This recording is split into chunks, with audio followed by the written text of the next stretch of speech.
नमस्कार, मेरा नाम डॉक्टर रोहित भट्टर है और मैं यहाँ अपोलो हॉस्पिटल अहमदाबाद में यूरोलॉजिस्ट, यूरो ऑन्कोलॉजिस्ट और किडनी ट्रांसप्लांट सर्जन हूँ।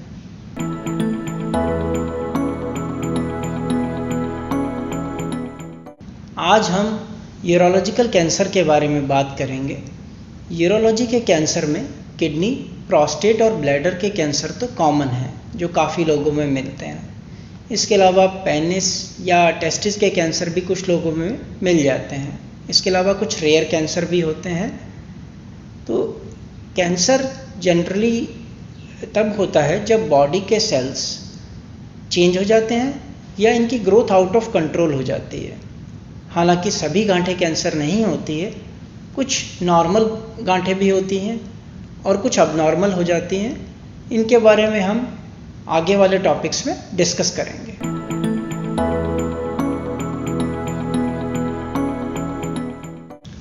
आज हम प्रोस्टेट कैंसर के बारे में बात करते हैं। प्रोस्टेट ग्लैंड सिर्फ पुरुषों में होती है और ये जनरली वॉलनट यानी अखरोट के साइज और शेप की ग्लैंड होती है। इसका साइज यूजुअली 14 to 18 ग्राम या अप टू 20 ग्राम मतलब 20 ग्राम तक होता है इसका।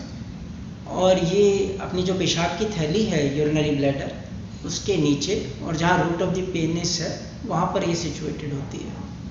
इसका जो मेन काम है वो स्पर्म की न्यूट्रिशन से रिलेटेड होता है और बाकी ऑर्गन की तरह इसमें भी कई बार कुछ गांठें बन जाती हैं जो कुछ केसेस में सस्पिशियस होती हैं, जिनके इवेल्यूशन की ज़रूरत होती है कि कहीं ये कैंसर तो नहीं है। प्रोस्टेट कैंसर के इंसिडेंस के बारे में कई स्टडीज़ हुई हैं। जैसे रिसेंट डेटा जो अमेरिका से है लास्ट ईयर का, वो ये बताता है कि अमेरिका में पिछले साल हर 2 मिनट में एक आदमी में प्रोस्टेट कैंसर डायग्नोस हुआ और अनफॉर्चुनेटली हर 15 मिनट में एक आदमी की डेथ भी हो गई प्रोस्टेट कैंसर की वजह से। तो India specially in Asian country में पहले ये माना जाता था कि प्रोस्टेट कैंसर इतना नहीं होता है और ये जनरली वेस्टर्न वर्ल्ड की डिजीज़ है और हम ब्लेस्ड हैं कि हमें प्रोस्टेट कैंसर इतना नहीं होता और इसके लिए कई सारे फैक्टर गिनाए गए थे। लेकिन अब जब स्क्रीनिंग बढ़ने लगी और लाइफ एक्सपेक्टेंसी भी अच्छी हुई तो एशियन कंट्रीज़ में भी प्रोस्टेट कैंसर के इंसिडेंसेस बढ़े हैं।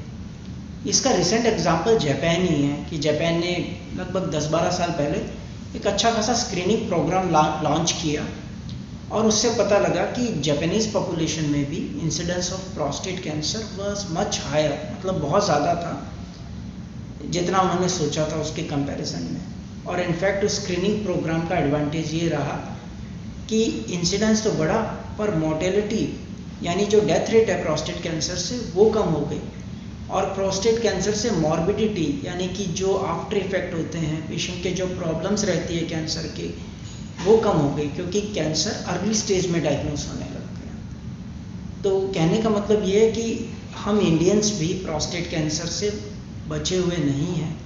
यहाँ कैंसर का इंसिडेंस भी काफ़ी बढ़ रहा है। इसके रीज़न ये भी हो सकते हैं कि स्क्रीनिंग अच्छी हो गई है या हम लोग पहले से ज़्यादा अवेयर हो गए हैं, पर इसका एडवांटेज ये निकला है कि हम इसे अच्छे से ट्रीट कर सकते हैं और मैनेज कर सकते हैं।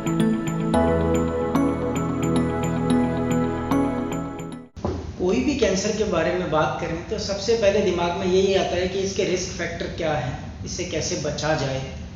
तो वही चीज़ प्रोस्टेट कैंसर के बारे में है। जनरली प्रूवन रिस्क फैक्टर में एक तो फैमिली हिस्ट्री है प्रोस्टेट कैंसर की या ब्रेस्ट कैंसर की, स्पेशली कई म्यूटेशंस होती हैं जो फैमिलीज में रन करती हैं।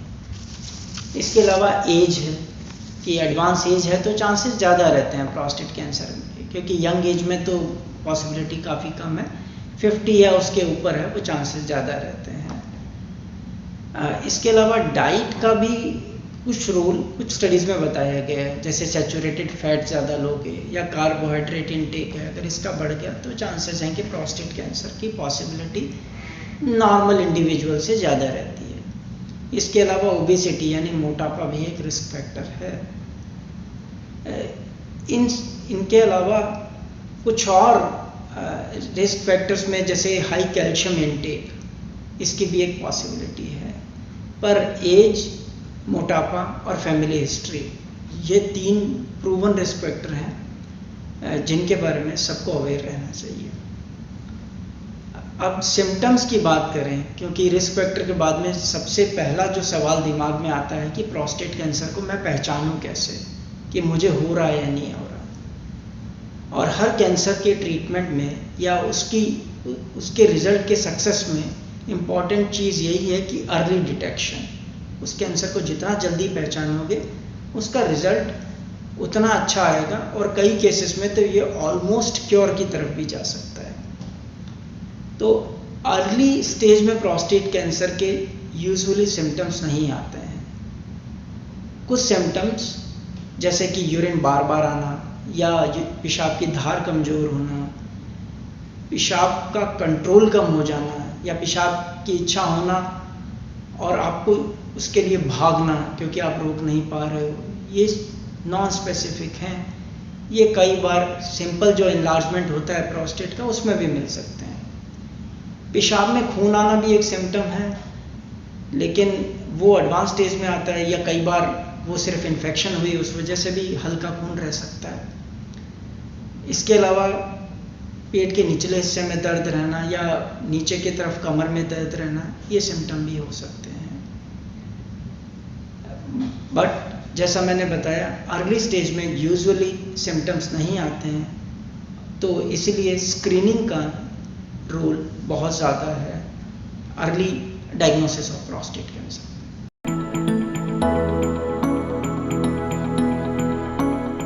तो स्क्रीनिंग का मतलब ये है कि कोई भी हेल्दी इंडिविजुअल है वो अगर टेस्ट के लिए जाए और उसमें ये पता लगे कि उसको कैंसर है या नहीं है, तो वो अर्ली डिटेक्शन की तरफ जाता है।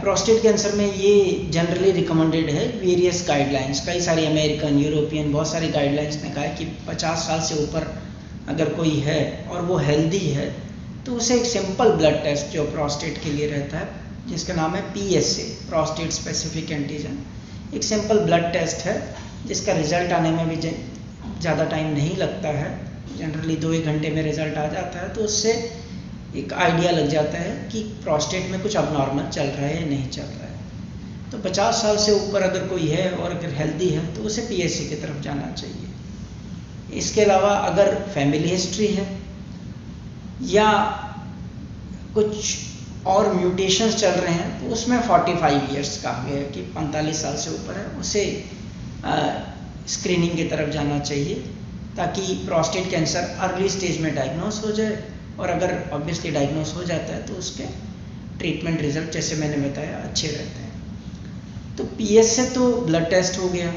इसके अलावा अगर आप अपने यूरोलॉजिस्ट को विजिट करते हैं तो वो रेक्टल एग्जामिनेशन भी करता है, मतलब लैट्रिन के रास्ते से एक उंगली डालते हैं जिससे प्रोस्टेट की सरफेस फील हो जाती है कि उसकी कंसिस्टेंसी कैसे चल रही है, कहीं वो हार्ड तो नहीं हो गई या कुछ और अबनॉर्मल कैरेक्टरिस्टिक्स तो नहीं आ गई जिसके आगे इवैल्यूएशन की ज़रूरत है। तो स्क्रीनिंग में PSA का रोल है और रेक्टल एग्जामिनेशन भी हेल्प करता है।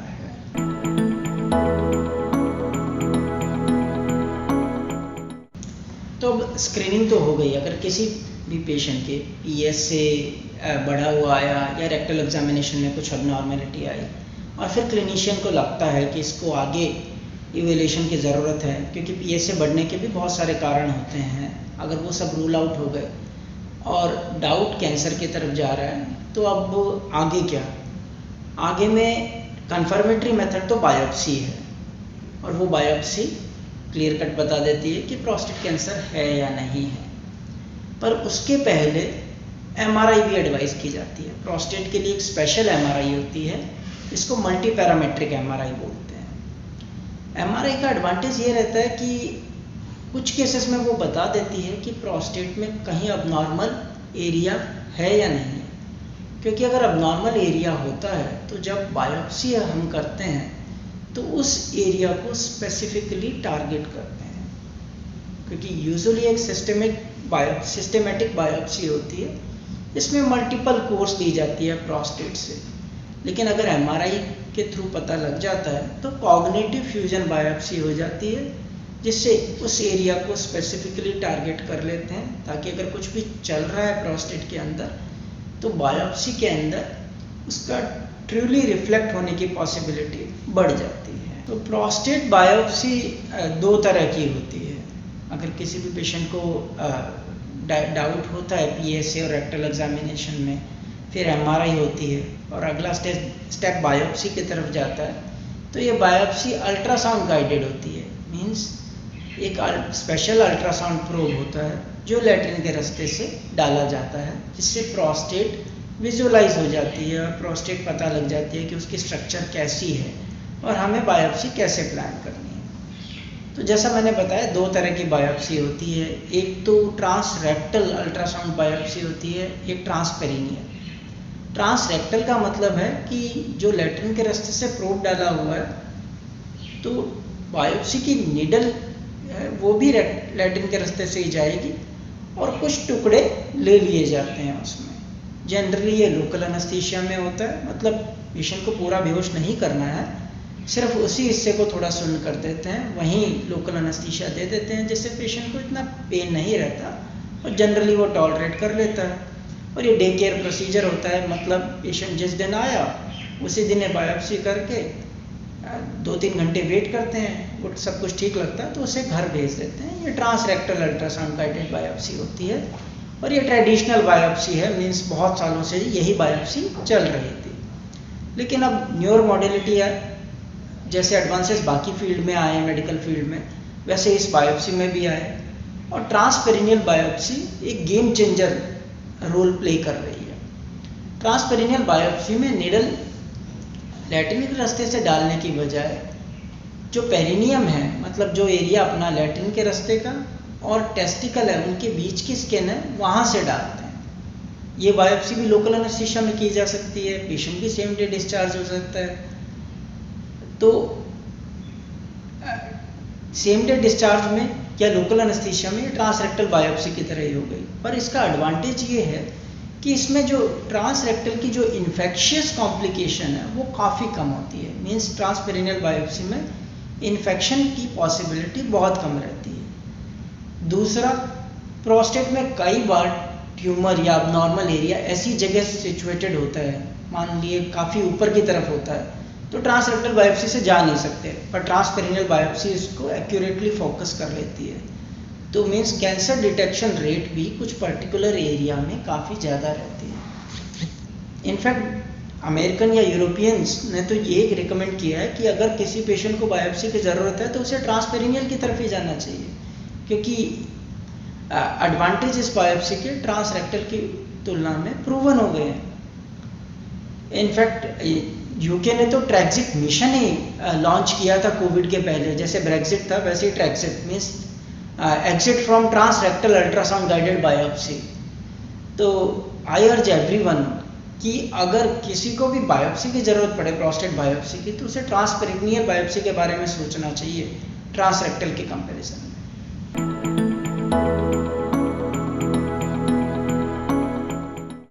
अब प्रोस्टेट बायोप्सी के अंदर अगर कैंसर आ जाता है तो ऑब्वियसली अगला कोई स्टेप तो ट्रीटमेंट ही है कि उसको कैसे ट्रीट किया जाए और क्योर होने की तरफ लेकर जाया जाए।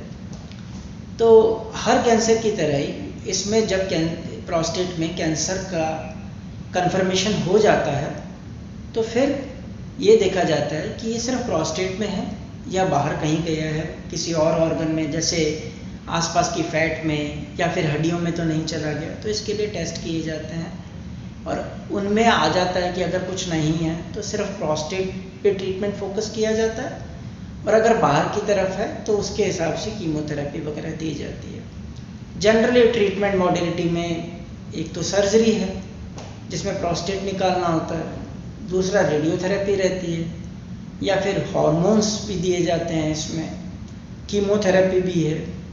तो इस तरह की वेरियस मॉडलिटीज़ हैं।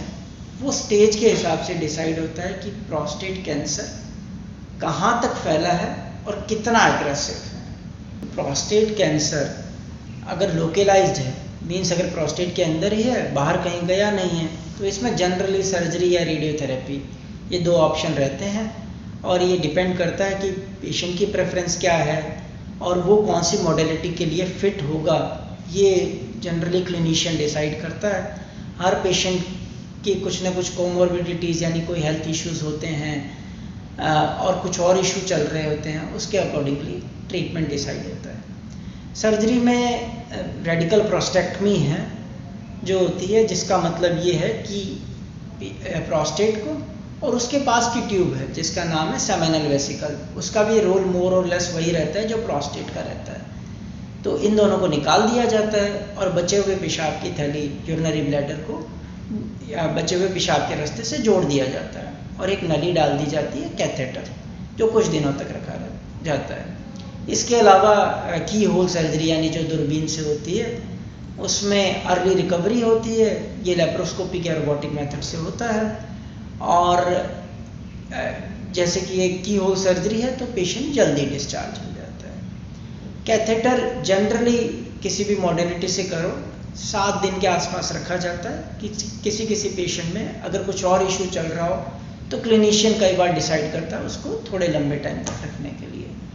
और एक ड्रेन ट्यूब भी डाली जाती है पेट के रास्ते से सर्जरी के टाइम, जो जनरली 1 या 2 दिन में निकाल दी जाती है।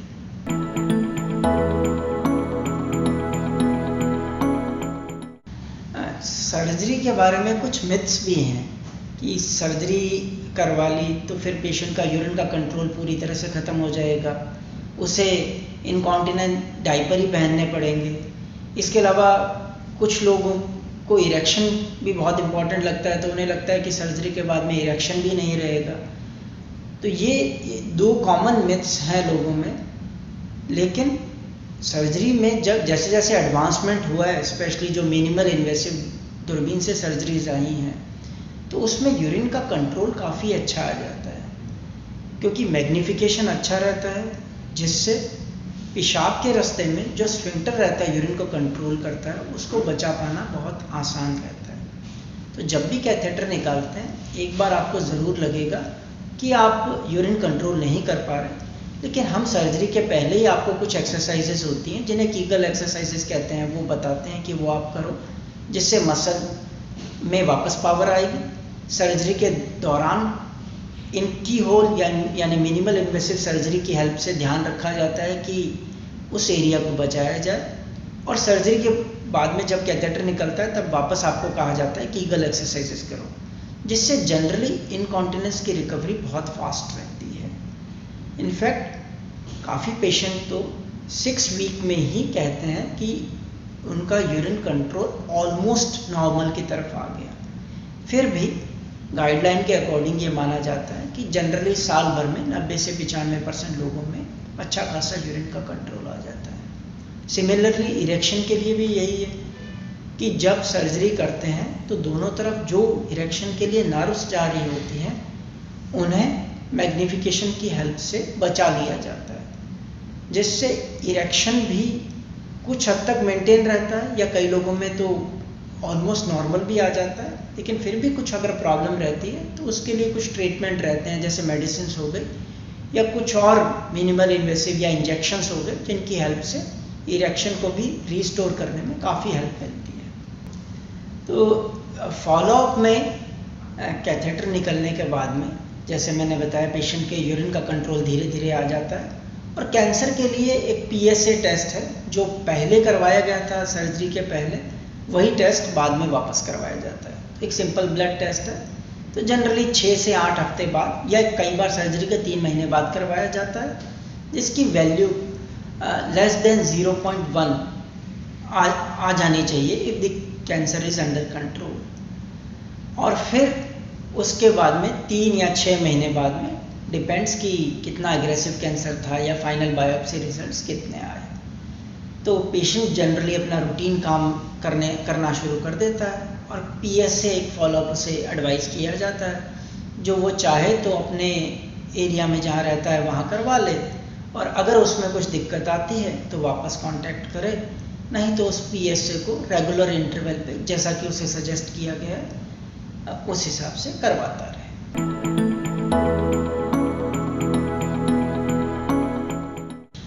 तो at the end prostate cancer के बारे में मेरा सबको को यही सजेशन और रिक्वेस्ट भी है कि आप स्क्रीनिंग की तरफ ज़रूर जाएं। अगर आप 50 साल से ऊपर हैं और हेल्दी हैं तो आपको एक सिंपल ब्लड टेस्ट PSA वो करवा लेना चाहिए, और अगर फैमिली हिस्ट्री है तब तो 45 की एज के बाद ही आपको PSA ज़रूर करवा लेना चाहिए। और अगर किसी को बायोप्सी की ज़रूरत पड़ती है तो ट्रांसरेक्टल की जगह ट्रांसपेरिनियल के बारे में सोचना चाहिए। और अगर फर्दर ट्रीटमेंट की ज़रूरत पड़े तो सर्जरी के मिथ्स के बारे में इतना नहीं सोचना चाहिए। ऑब्वियसली जिस भी क्लिनिशियन के पास आप जाएंगे वो आपको गाइड करेगा ही, पर सर्जरी सेफ है और इसके रिजल्ट्स भी काफ़ी अच्छे हैं। Thank you.